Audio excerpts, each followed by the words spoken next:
I swear, this day was cursed from the moment I woke up. I was already late leaving the hotel. Bloody traffic outside Heathrow had me pacing in the back seat, muttering under my breath the whole ride. My phone kept buzzing. Missed calls from my assistant, a reminder for the charity gala in New York, and a voice note from Megan reminding me not to miss her birthday breakfast. I told her I'd be back in time. I promised. By the time I got to the airport, I was dragging my carry-on behind me, coat over one arm, passport in the other, and my head full of 1,000 things I needed to sort once I landed. I had 3 hours of sleep, a splitting headache, and a growing list of things I couldn't forget. Call the florist, confirm the menu, write that speech I'd been putting off for days. But none of that mattered anymore, not once I reached the first security checkpoint. That's where everything started going sideways. There was a line, of course. Always is, but I wasn't worried. I'd flown out of here hundreds of times. The staff usually gave a polite nod, a smile, sometimes even a quiet, love the show chef. But not this time. This time, the officer behind the desk barely glanced at my boarding pass before his eyes met mine. Cold, sharp, like he already knew something I didn't. He took my passport, scanned it, then stared at the screen longer than necessary. I tried to play it cool. All good, I asked, flashing a half-smile. Bit early for the serious face, mate. No smile back, just a short nod toward another officer standing near the gate. Sir, we're going to need you to step aside for a secondary screening. My heart knocked once in my chest, then again. I paused. Sorry, what? I've got a flight in, 40 minutes? What's this about? Just a routine check, he said. Right? Routine. But the way he said it didn't feel routine at all. A couple of travelers nearby turned their heads. I could feel the eyes on me. My face flushed a little, not with guilt, just that strange embarrassment you get when you know you've done nothing wrong, but everyone around you thinks maybe you have. Still, I followed the officer down the corridor toward a small room off to the side, trying to keep my cool. You mind telling me what this is actually about? I asked again. He didn't answer. Inside the room, there was another officer already waiting, tall, wide-shouldered, face like granite. No smiles there either.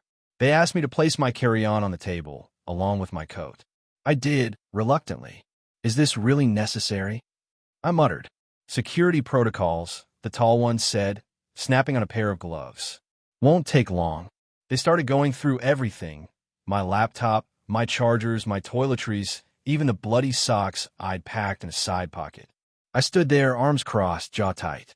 None of this made sense. I've flown out of Heathrow countless times. Nothing in my bag ever raised any flags before. But today, they weren't just checking. They were searching, digging. One of them unzipped a compartment I hadn't touched in weeks. My fingers twitched. There was something in there, something I'd shoved in during my last trip without thinking twice. A small black case. It was no bigger than a book. Old, worn, leather-bound. I knew exactly what was inside, but I hadn't even remembered packing it. The officer pulled it out, held it up. What's in here? It's just a keepsake, I said quickly. Nothing dangerous. He raised an eyebrow and began unlatching the clasp. A strange feeling twisted in my stomach. It wasn't fear, not exactly. Just this odd, creeping sense that this moment somehow wasn't going to go the way I thought it would. I watched his hands slowly open the case. His fingers paused. Eyes narrowed. The room went silent for a second too long. I stepped forward. Look, it's just... We'll get to that, the officer said, cutting me off. Just stay right there. I didn't like his tone. He turned the case toward the other officer, and the two of them exchanged a look I couldn't quite read. Confusion? Concern? Something else entirely? Why didn't you declare this? The first officer asked. Declare what? It's a personal item. Sentimental. It's still an undeclared item. What are you talking about? You're acting like I packed a bloody grenade. The second officer leaned closer to inspect it. His voice was lower now, calmer but colder. Where did you get this, Chef Ramsay? That stopped me. I blinked. What do you mean, where did I get it? It's mine. Came from my mom's attic, years ago.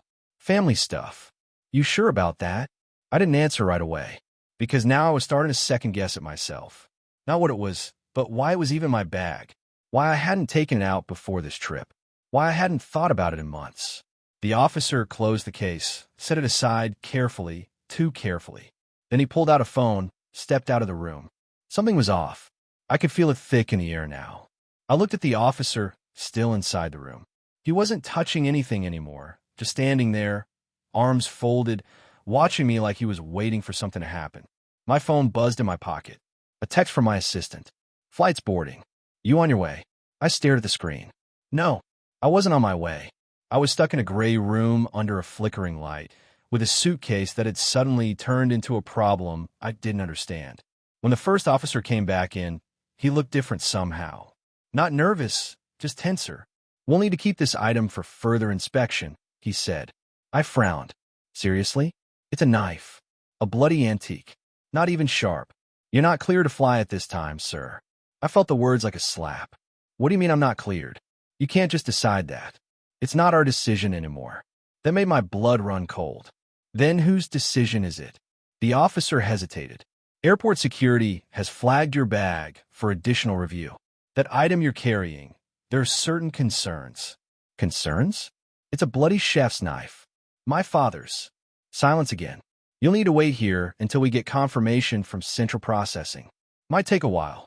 I sank into the nearest chair, trying to keep myself from snapping. This couldn't be happening. Not now. Not with the gala tonight. Not with Megan's birthday tomorrow. Not over some old keepsake I didn't even remember packing. Something wasn't right. Something bigger than just a knife or a missed flight. I could feel it in the way they looked at me, in the things they weren't saying, in the way that tiny leather case sat on the table, closed now but somehow heavier than ever. And that's when the second officer leaned over and pulled something else from the suitcase. Something tucked beneath the case. His brow furrowed as he unfolded it. A small, yellowed piece of paper. And everything around me, the second he unfolded that paper, I knew something was wrong. It wasn't just the way his face changed, it was the silence. The air in the room seemed to freeze. I watched him hold that crumpled, yellowed sheet between his fingers, turning it slightly, like he was trying to make sense of what he was looking at. I couldn't see what was written on it from where I sat, but the way his eyes narrowed told me it wasn't just a blank scrap. It meant something to him, and suddenly I had no clue what that something was. I stood up slowly. "What is it?" He didn't answer me right away. Just kept reading, eyes moving from left to right like he was looking at more than just a sentence or two. Then finally, he looked up. "Did you pack this yourself?" "Of course I did," I said. "Well, mostly. My assistant helped organize some of it, but I zipped it myself. And this paper, this note, was already in your possession?" "Mate, I don't even know what it is yet." "What are you on about?" He folded the paper carefully and placed it beside the black case. The two items looked strange together, like they didn't belong in the same bag, like they didn't belong in the same life. The other officer picked up the paper next, scanning it quickly. He didn't say a word either, just gave a quiet nod to his partner and stepped out again. Something in my chest tightened. This wasn't about routine checks anymore. I tried to shake it off, try to breathe. Maybe it was nothing. Maybe it was some old grocery list or a letter I'd tossed in the case without thinking. But that didn't explain their faces. It didn't explain the way they were treating it like evidence. I leaned in a bit, lowering my voice. "Can you at least tell me what's written on it?" The officer didn't look at me. "I'm not authorized to discuss the content. You just read it in front of me. It's part of the investigation now." "Investigation? What bloody investigation?" He didn't respond. Just stood there, arms folded again, like a statue guarding secrets he wasn't allowed to share. I took a step closer to the table. "Look, I'm not trying to cause trouble. I've got a flight in half an hour, a charity event to attend, and a daughter waiting for me in New York. I don't need this." "Then you should have packed more carefully," he said. That one stung more than it should have. Maybe it was the tone, or maybe it was just everything boiling over at once. I turned, started pacing the room. My mind was spinning. What could have been in that paper? A recipe? An old note from my dad? Something from the past that slipped through the cracks and ended up causing this mess? The door opened again. The officer returned, this time with someone new behind him. Another man, plain suit, clean-shaven, no uniform. Older, serious face. The kind you'd expect to see walking out of a courtroom, not an airport hallway. "Mr. Ramsay," he said, stepping forward. "I'm Officer Turner. I'm with International Customs Enforcement. Mind if I ask you a few questions?" "Do I have a choice?" I asked. He gave a small smile. "Not really. He pulled up a chair, sat across from me, and placed the case and the folded paper between us on the table. He didn't touch them, just looked at me. You said this was your father's knife? Yes. And the note. I don't know where that came from, but you admit it was in your bag. I admit I packed the bag, but that doesn't mean I remember every piece of paper that got shoved in there. Officer Turner nodded, calm. Too calm. Tell me about your father. I blinked. What's that got to do with anything? Humor me. I hesitated. He was a chef. A quiet one. Taught me everything I know before he left. Left. He disappeared. One day, he just didn't come back home. Turner studied me. When was this? I was 12. He nodded again, slowly. And you're sure this knife is his? I've seen it in old photos. It's got a mark on the handle, his initials. It's not just some random kitchen tool. He leaned back in his chair, glancing once more at the case. You know, he said, sometimes items from the past come back in ways we don't expect. Old things carry old stories. Sometimes even ones we never meant to tell. I didn't like where this was going. Just tell me what's on the bloody paper. He reached into his jacket, pulled out a small folder, and flipped it open. Inside was a copy of the note. He handed it to me. My hands are shaking as I took it. The handwriting was messy, slanted, but I recognized it almost instantly. I hadn't seen it in years, but it punched me right in the chest the moment I saw the loops in the letters. It was my father's writing. I read the first line out loud. I'm sorry, Gordon. I didn't know how to come back. I stopped. My throat tightened. I didn't mean for it to go that way. There was more, but I couldn't keep reading. My eyes blurred. My hands dropped the paper back onto the table. I sat back, stunned, silent. Turner waited a moment, then spoke softly. Do you know what this is?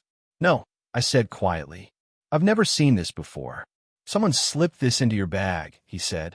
Or maybe it was placed there a long time ago, and no one noticed. But either way, it changes things. Changes what? We're not just dealing with an old knife anymore. This is a message, a piece of something bigger. I stared at him. You think this is some kind of code? A warning. Not a code, he said. A confession. That word stuck to me like glue. Confession. What's that supposed to mean? There's more here than meets the eye. The knife, the letter. Someone wanted you to see this. Someone wanted you to start asking questions. Questions about what? My dad's been gone for 30 years. Maybe not as far as you think, Turner said. I felt the room close in around me. Everything I thought I knew about this trip, about this day, even about my family, none of it felt steady anymore. Like someone had lifted the floor out from under me. Turner stood up, smoothing his suit. We're going to hold your bag for further inspection. You're free to wait in the lounge for now. Wait? That's it? I got a letter from a man who vanished 3 decades ago and a knife you're treating like evidence. And you want me to sit in a bloody lounge. It's not about what we want, Mr. Ramsay, he said calmly. It's about what comes next. I didn't even know what that meant. But as he walked out of the room, leaving the paper and the black case behind, I knew this wasn't over. Not even close. I'd come to the airport for a flight. Now it felt like I'd landed in a story I never meant to be part of. I couldn't stop thinking about the case. Even after they told me I could wait in the lounge. Even after they walked me out of that gray room and into a quieter hallway, that small black case still sat heavy in the back of my mind. I didn't go to the lounge. I paced. I kept looking back toward that hallway, wondering if I should have said more or asked the right questions. But the truth is, I didn't have the right questions. Not yet. That letter, those few words from my father, I'm sorry, Gordon, kept looping in my head like a broken record. It didn't make sense. Why would something like that show up now? Why my bag? And why wrapped around that case? I didn't even remember packing the case. That's what bothered me most. I thought maybe I was just tired, stressed, distracted. But I know how I pack. I'm careful. Always have been. I'd seen that case in my flat before. I remembered moving it from one shelf to another months ago. But I never meant to take it with me. So how did it end up zipped between my clothes, between the socks and a laptop charger? My phone buzzed again. Another message from my assistant. Flights missed. Rescheduling. Wanted to book a car home. I didn't respond. Something told me I wasn't going home just yet. I needed answers, and I wasn't going to get them pacing a hallway like a lost tourist. So I turned back toward security. I wasn't sure what I was doing or what I was even hoping for, but I walked straight up to the officer I'd first met, the one who flagged me. He looked surprised to see me. "I need to speak to Turner again," I said. "He's not available right now." "Well, make him available." The officer shifted uncomfortably. He said you'd be free to wait in the lounge. "I'm not waiting anywhere," I snapped. "That letter wasn't just words. That was my dad, and I want to know what else you found." He hesitated, then finally said, "Wait here." He stepped through the door again, disappearing down the hallway. I stood there, arms folded, heart pounding harder than I wanted to admit. When he came back, he didn't have Turner with him, just a clipboard. Officer Turner left instructions. "If you have more questions, you'll have to file a formal request." "A formal request? Are you joking?" He didn't flinch. "I'm sorry, sir." I wanted to shout, but I knew better. It wouldn't get me anywhere. I turned away, frustrated, and started walking again. But halfway down the corridor, I stopped. Something clicked in my head. The letter wasn't the only thing I didn't remember packing. I noticed a small pouch inside the side pocket of my bag earlier, tucked deep behind a zipper. I hadn't thought twice about it at the time. I assumed it was something from my last trip, maybe a charger or a hotel receipt. But now I wasn't so sure. What if there was more? I doubled back toward the bag. I didn't care if they were inspecting it. I didn't care if it was against protocol. I needed to see it myself. When I reached the security station, the tall officer from earlier was standing by the metal table again, talking with someone. He saw me approach and raise an eyebrow. "Something else, Chef Ramsay?" "I need to check one thing," I said. "In my bag. You're not allowed near the contents during inspection." I didn't stop moving. "Look," I said, "you already pulled the letter. You've already got the case. I'm not trying to tamper with anything. I just want to see what's in that pouch." He stepped in front of me, blocking the table. "Sir, I'm asking you to stand down." "Then open it yourself," I said, pointing. "Right there, side pocket. There's something inside, and I need to know what it is." The officer paused, looked at me a moment longer, then slowly turned toward the bag. He unzipped the side pocket, reached in, and pulled out a small cloth pouch about the size of a wallet. I hadn't seen it in years. The sight of it hit me hard. "Open it," I said quietly. He did. Inside was a key.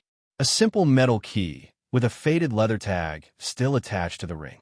And on that tag was a number. 311. I stared at it, my chest tightening. That number meant something. I knew it. I just couldn't place it yet.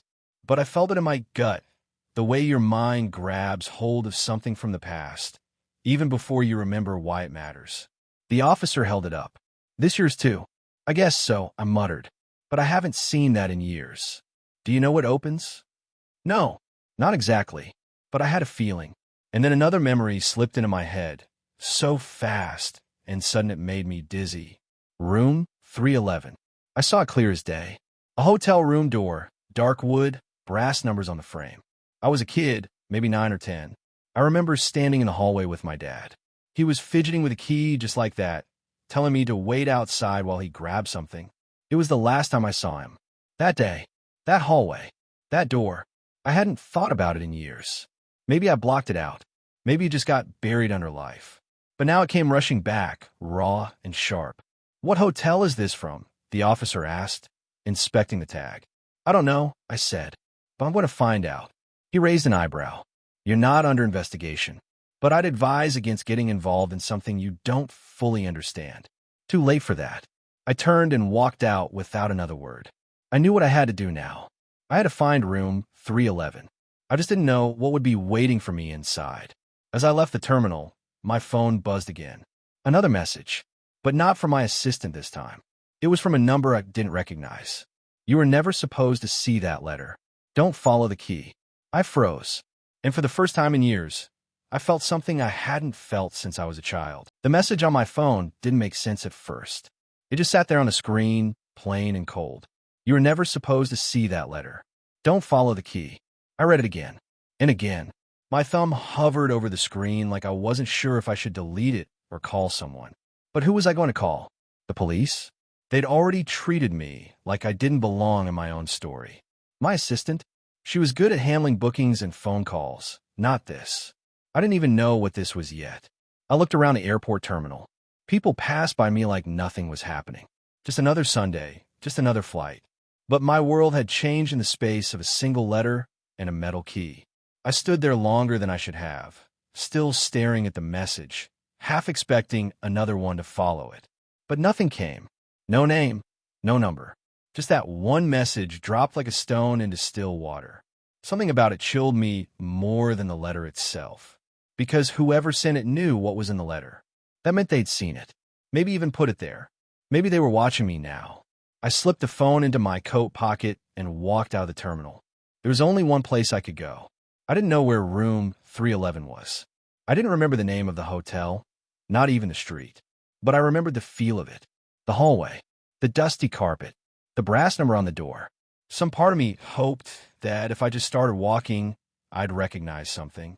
But London doesn't work like that. The city doesn't give you memories. You have to dig them up. So I started where I always start when something doesn't make sense.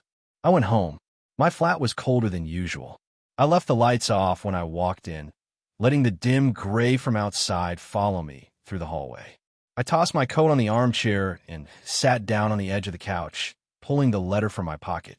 I read it again, not because I wanted to, but because I had to.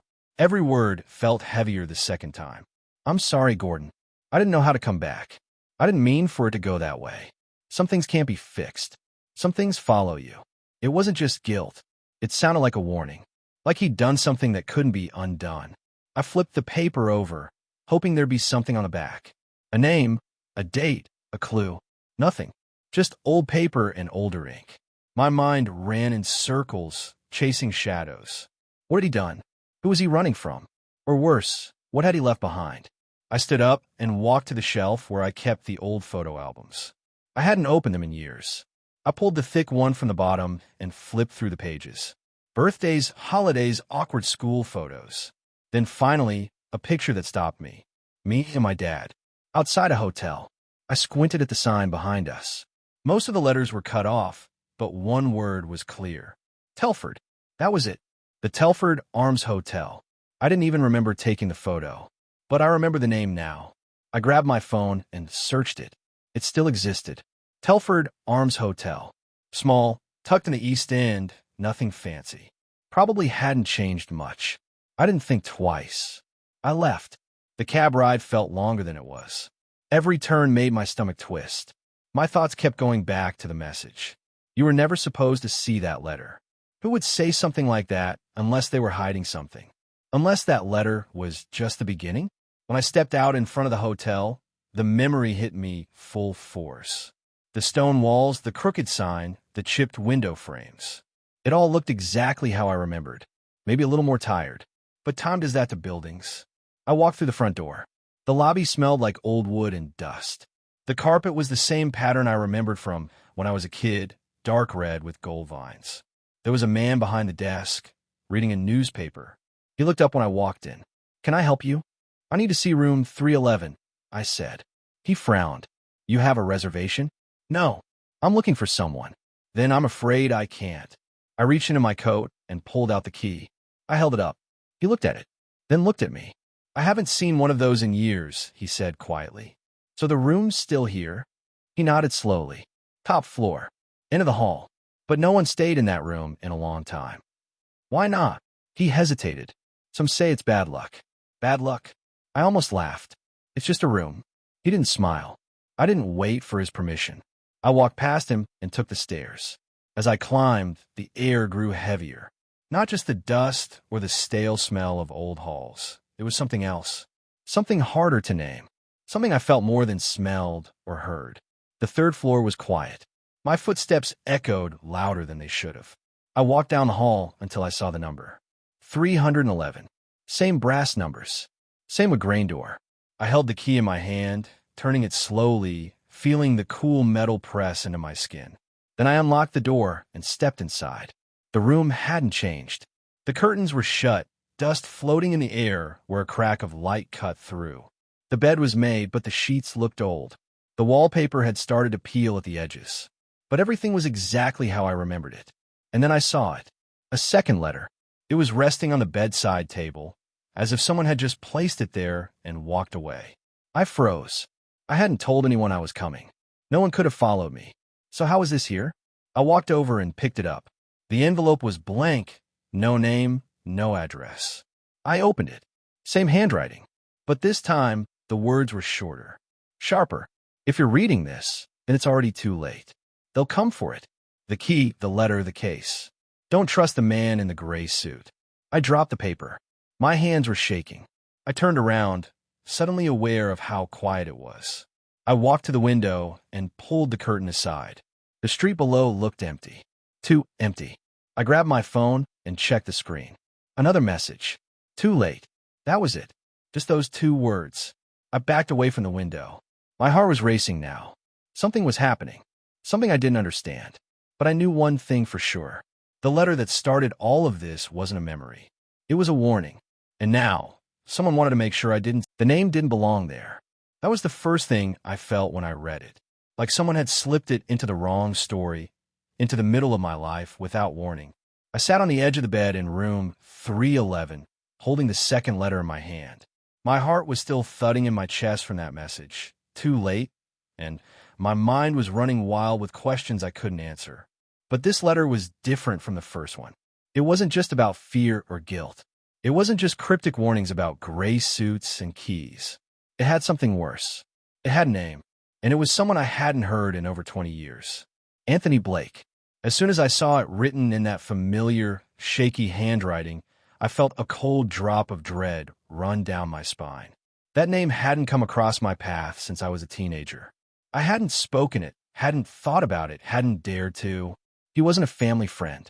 He wasn't a business partner. He was something else entirely. I tried to make sense of it. The letter was short, barely 10 lines, but every word punched harder than the last. If anything happens, find Anthony Blake. He has the rest. But be careful. He's not who he used to be. If he's still alive, he'll know what to do. Tell him I never forgot Naples. Naples. The memory hit me like a car crash. It came in flashes. I was 17. Hot summer. My father had taken me on a strange trip. He said it was for work, but nothing about it felt like work. We stayed at a small hotel near the coast. I remember the food more than anything. Fresh fish, bright lemons, thick pasta in copper pans. But more than the food, I remembered the man who came to visit us one night. A tall man, dark jacket, heavy voice, a silver watch that never left his wrist. Anthony Blake. Back then, he'd just been a name my father mumbled when he thought I wasn't listening. Some kind of fixer, I guessed. Someone who helped him with things. But I never knew what things. I never asked. And now, 20 years later, I had a sinking feeling I should have. The hotel room felt smaller all of a sudden, like the walls had moved in closer. I folded the letter and slid it into my coat pocket, next to the key and the first note. Then I stood and walked out. I didn't bother saying anything to the man at the front desk. I just needed air. Outside, the street felt colder than it had earlier. Or maybe I was just noticing it now that my head was spinning. I needed to find him. But where do you even start looking for a man like Anthony Blake?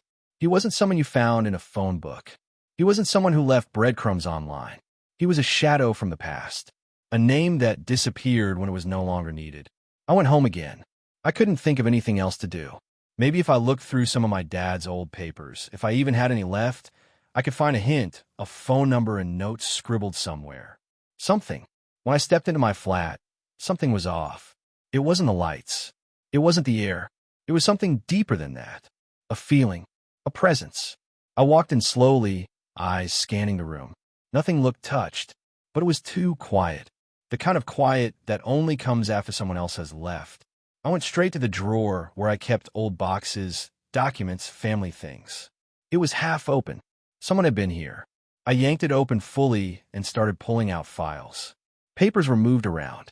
Not missing, just shifted, as if someone had gone through them quickly, looking for something. And they hadn't found it. But I had to guess what they were after. The letters. The key. That case. I checked my coat. Everything was still there. But that didn't settle me. It only confirmed one thing. Someone knew I'd gone to the hotel. Someone knew I was digging. My phone buzzed again. This time, it was a voice message. No name. No number. I hit play. Gordon, stop looking. You don't understand what you're getting into. Anthony doesn't want to be found. And if you keep going, neither of you will make it out. The voice was disguised. Stiff, robotic, filtered. But it was the second time they told me to stop, which meant I was getting close to something. I sat down at my desk and started searching. I didn't know where to start, but I typed in everything I could remember. Anthony Blake, Naples, Fixer, London contacts, anything that might bring up a clue. Most of what came back was useless. Articles from years ago, unrelated results, some old business directories. But then buried deep in a page from almost a decade ago, I saw something. A small line in a financial newsletter. Former asset handler Anthony Blake reportedly spotted in Southwark during a private security conference. Unconfirmed.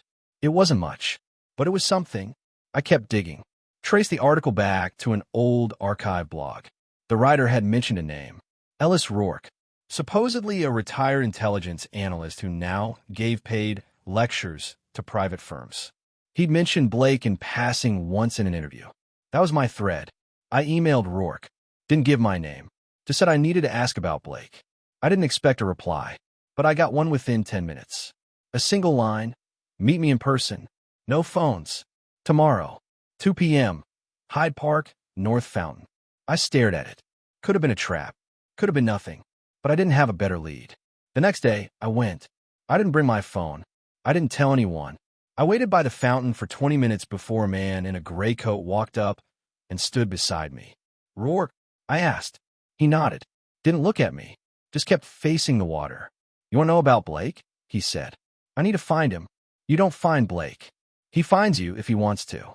And if he doesn't, you're better off not trying. I don't have a choice. Rourke turned to me for the first time. His eyes were sharp. Tired. You do, he said. You just don't like what happens if you make the wrong one. What happened in Naples? I asked. He paused. Your father was involved in something he couldn't walk away from. Blake was the only one who could cover it up. But covering it up came with a cost. What kind of cost? Rourke didn't answer. Instead, he pulled something from his coat pocket. A folded piece of paper. Blake left this with me. Said if anyone ever came asking about Naples with a key in their pocket, I'd know who they were. I opened the paper. Inside was another address. A storage unit. Just outside the city. Try there, Rourke said. But if you find him, don't expect answers you'll like. Then he walked away, leaving me standing there in the middle of the park, paper in hand, mind racing. Anthony Blake wasn't just a name from the past anymore. He was the next step, and whatever he had waiting for me inside that storage unit, it wasn't going to be simple. I never planned to drive out to a cold, abandoned storage facility at the edge of the city while the rest of London carried on like nothing was wrong. But I couldn't shake the feeling that whatever was inside that unit, it would change everything. And not just for me. The sky was thick with clouds that morning, gray and heavy, like even the weather wanted to warn me off. I pulled up just before noon. The place looked like it hadn't seen a visitor in weeks. Rows of rusted metal doors, a dented security gate, and an old sign flapping in the wind. I held the paper Rourke had given me. Unit 48. I walked down the aisle, footsteps echoing against the concrete. When I reached the door, I paused. The lock wasn't like a standard latch. It had been replaced with a newer electronic keypad. But taped just above, it was a small sticky note with a 4-digit code scribbled in black pen. 7,392. I typed it in. The door clicked. I pulled it up slowly, half expecting sirens or some kind of alarm. Nothing happened. The inside of the unit was dim, the only light coming from the gap beneath the door. Dust hung thick in the air. I stepped inside and saw it immediately, an old dark green suitcase. It was sitting in the middle of the room, almost like it had been placed there just for me. I didn't move right away. I just stared at it. The case looked exactly like the one airport security had pulled from my bag. But this one had a red ribbon tied to the handle. A tiny detail, but it didn't belong. I walked toward it and crouched down. My fingers hesitated on the latch. And then I opened it. It wasn't packed with clothes or cooking gear or anything that made sense. Inside were 3 things. An old photograph, a small, charred notebook, and a sealed envelope. I picked up the photo first. It was faded, but I recognized it instantly. My father, standing in front of a warehouse. He was shaking hands with a man whose face I didn't know, but something about him looked familiar. In the background, a fire truck. Smoke in the air. The photo had been taken just minutes after something burned. I pulled out the notebook next. The cover was half blackened, brittle at the edges. Pages inside were stuck together in clumps, scorched and brittle. But some entries were still readable. And the more I read, the faster my heart beat. They weren't recipes. They weren't journal entries. They were records. Dates, times, cargo shipments, initials. I flipped through the pages and saw names I didn't recognize, except one. Blake. He'd written something next to it. Handle clearance. Paid off supervisor. GR never told. GR. Me? I turned to the next page. More scribbled notes. More shorthand. Then a phrase that froze me in place. Fire staged. Insurance recovered. No investigation filed. I read it again and again, trying to understand what it meant. The warehouse in the photo hadn't just caught fire. It had been burned on purpose. Someone had set it up, and whoever took that photo had made sure it looked like an accident. But the most chilling part was that last line. GR never told. I didn't know what made me angrier, the idea that I'd been pulled into this decades-old mess, or the fact that my name had been dragged into it all without me even knowing. I opened the envelope last. It was handwritten, same shaky script as the letters. But this time, it wasn't addressed to me. It was addressed to Blake. Blake, if you're reading this, then I didn't make it. The fire worked. No one suspects anything. But it's not over. You need to tell Gordon everything. He deserves to know the truth. I couldn't bring myself to say it when he was younger. I couldn't carry the weight. But he needs to understand. What happened in Naples, the fire, the deal, we buried too much. If anything happens to me, give him the key. Let him decide what comes next. I dropped the letter on the floor and stood up. Everything was crashing together now. The key, the case, the airport incident. All of it had roots buried deeper than I realized. My father had lied, not just to the world, to me. And worse, he hadn't acted alone. He'd worked with Blake, and they'd built something together that now someone was desperate to erase. My thoughts were spinning when I stepped outside again. I felt like my legs were moving without direction, my mind stuck between rage and confusion. The air hit my face cold and sharp. Then I saw it. A car parked across the street. Same one I'd seen outside my flat 2 nights ago. Same dent in the front bumper. I wasn't imagining things anymore. I started walking toward it, but it peeled away before I could reach it. Tires screeched, and it vanished around the corner. Someone had followed me here. They knew I'd found the case. I didn't have time to sit and piece everything together. I had to move. Back in my flat, I locked every door and shut every curtain. I placed a notebook, the photo, and the letter on my kitchen table and just stared at them for what felt like hours. My phone buzzed again. This time, no voice message. Just a single name and a new message. Ellis Rourke. And 2 words. He lied.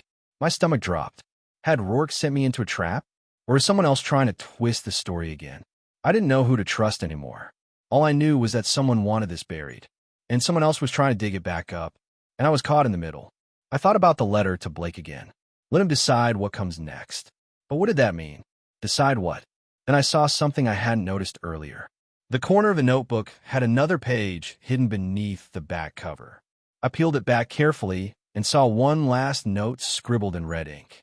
The real fire wasn't in the warehouse. It was in what we hid beneath it. Find the blueprint. Before they do, I leaned back in my chair, staring at those words. Whatever was behind this, whatever my father and Blake had done, it wasn't just about an insurance scam or a burnt building. There was something bigger, something they had buried, and now someone wanted it found, or destroyed. I didn't know where to look next, but I knew one thing for sure. This story wasn't about a fire anymore. It started with a sound so ordinary I nearly ignored it. Just my phone buzzing across the countertop while I poured hot water over tea leaves. But something in me hesitated. Something pulled my eyes toward the screen. One call. No name. Just a number I didn't recognize. I don't usually answer unknown numbers. Not since everything started. But today was different. I let it ring once more, then I picked it up. Hello. Silence. Then a soft voice, low and calm, almost too calm. Is this Gordon Ramsay? My fingers curled around the cup, steam rising between my knuckles. Who's this? The voice didn't waver. That suitcase you opened, it wasn't meant for you. My chest tightened. I stepped away from the counter, the cup still in my hand. Then who was it meant for? The voice paused. You're not the one they were watching. You're the one they were using. I didn't understand. Not fully, but I could feel it. This wasn't just a warning. It was a threat, dressed up in polite words. "What are you talking about?" But the line had already gone dead.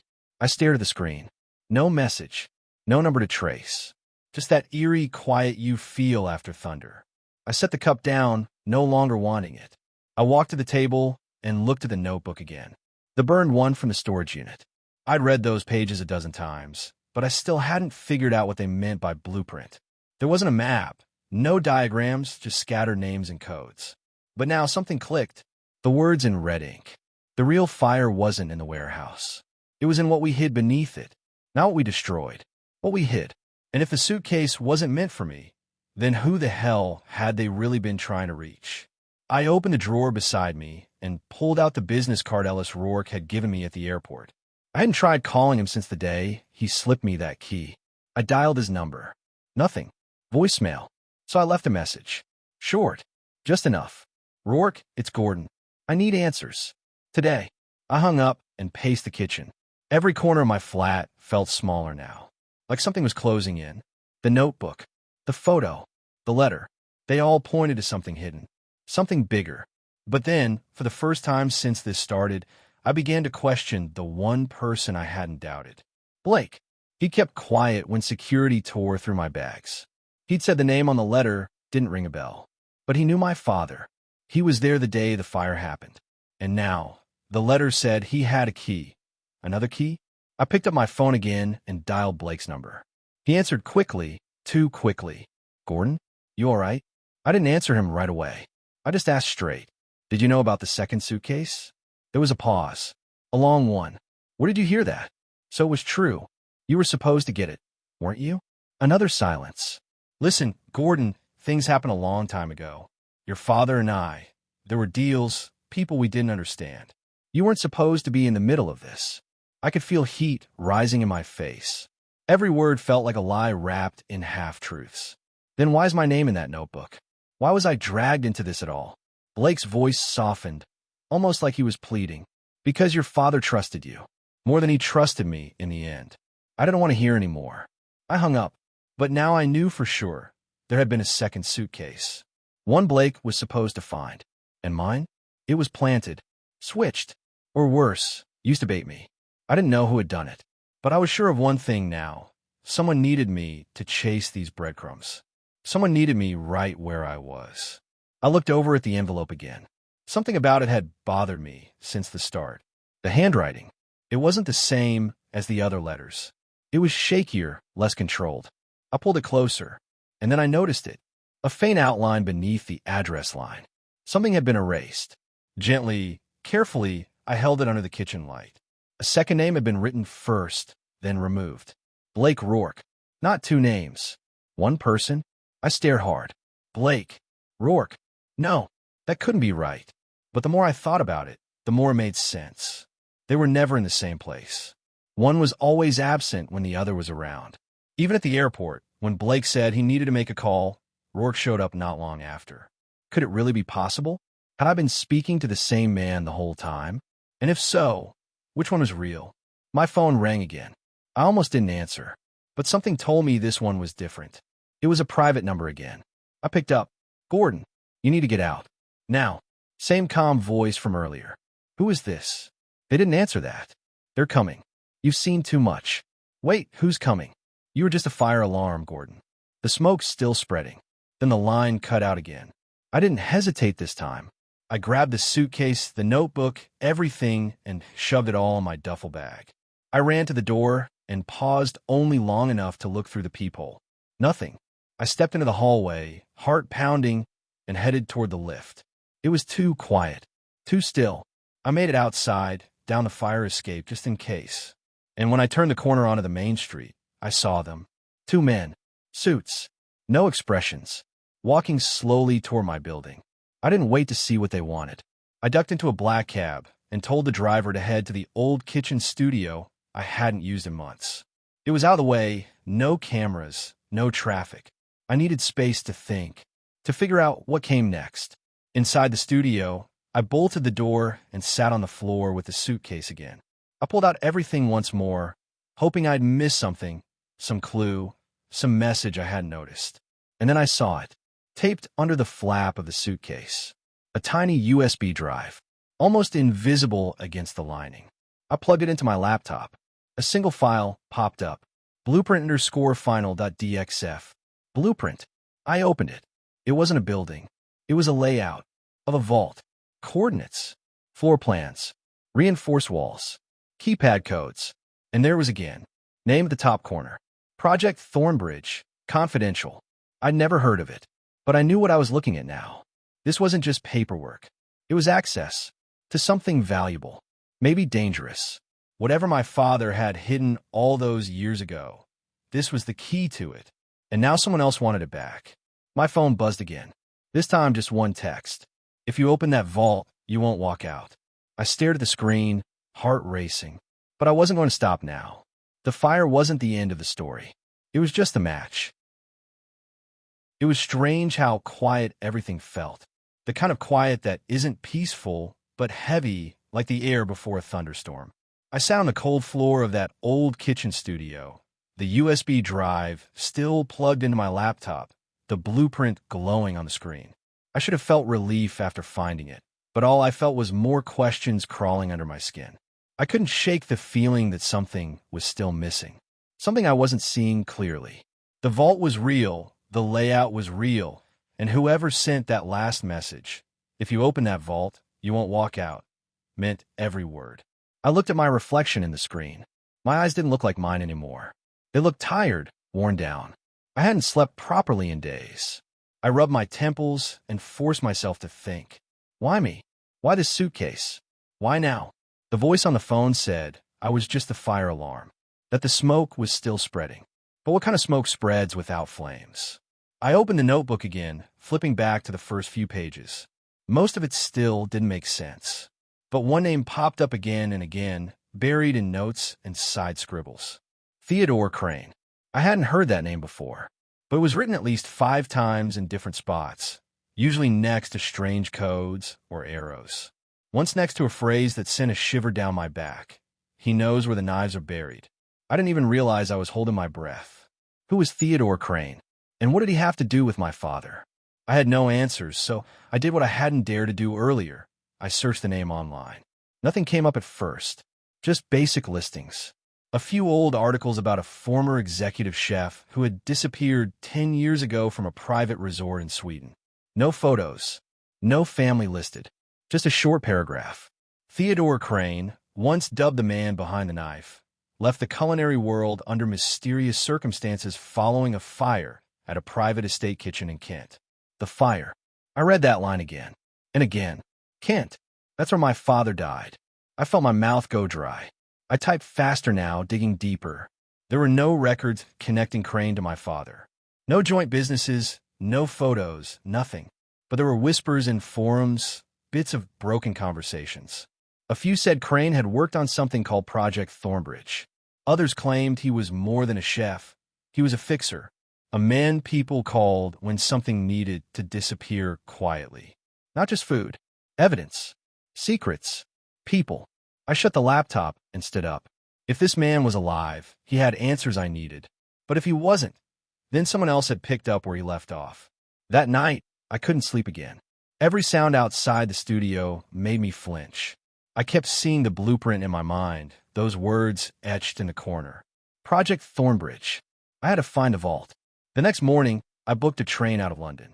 Not a flight this time. I couldn't risk airports, cameras, checkpoints.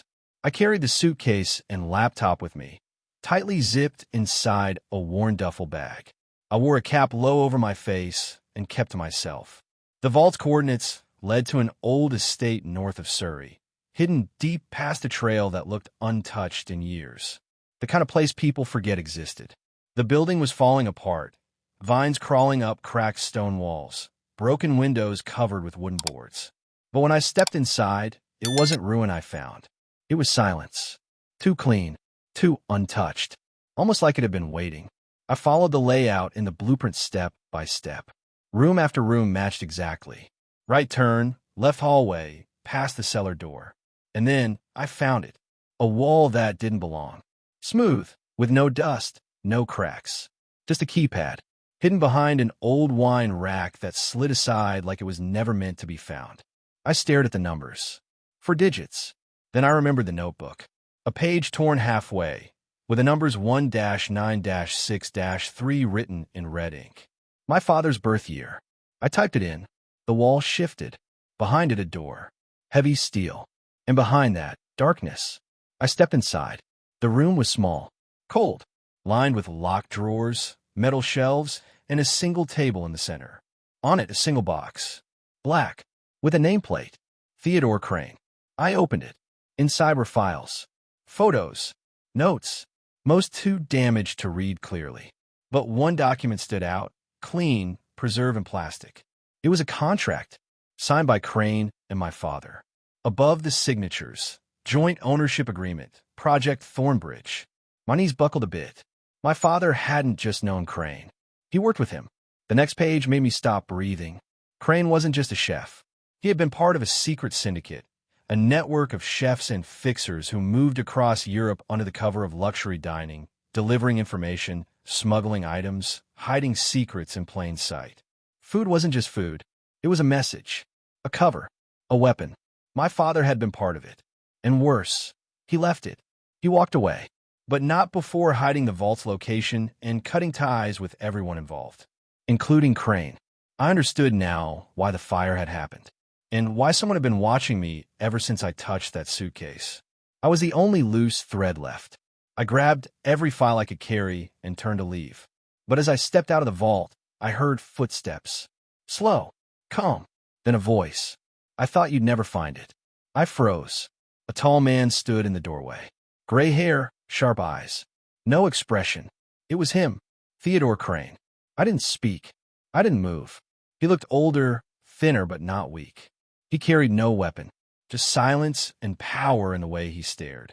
I expected him to attack, to shout, but he didn't. He walked to the table and ran his fingers across the empty box. I built this vault, he said softly. I built all of it for your father, and he buried me along with it. Why? I asked. He turned to me slowly, because he thought he could outrun the past. But we don't get to outrun what we helped create. I clenched my fists. So why drag me into it? Because I needed someone with his blood, someone who could open the door. That suitcase was mine. I was supposed to be the one they watched, but you carried it instead. And now, everything's been set in motion. What happens now? I asked. He looked at me for a long time. Now you decide what burns next. Then he turned and walked away. No threats, no fight, just a ghost fading down the hallway. I stood there for a long time after he left, thinking, breathing, remembering every moment since the airport. The fire wasn't a warning. It was a message. The suitcase wasn't a mistake. It was a test. And the blueprint wasn't just a map. It was a story waiting to be uncovered. I left the vault behind that day, but I didn't leave empty-handed. I carried the files, the proof, the truth. And I carried something else. The burden of a legacy I never asked for. People will never know what was inside that suitcase. But I do. And now, I live with the weight of what I found. The truth behind the fire. The name behind the knife. And the cost of secrets that were never meant to see the light. Thank you for listening to another exciting story from VIP Vault. If you have enjoyed listening to this story, check out our videos here.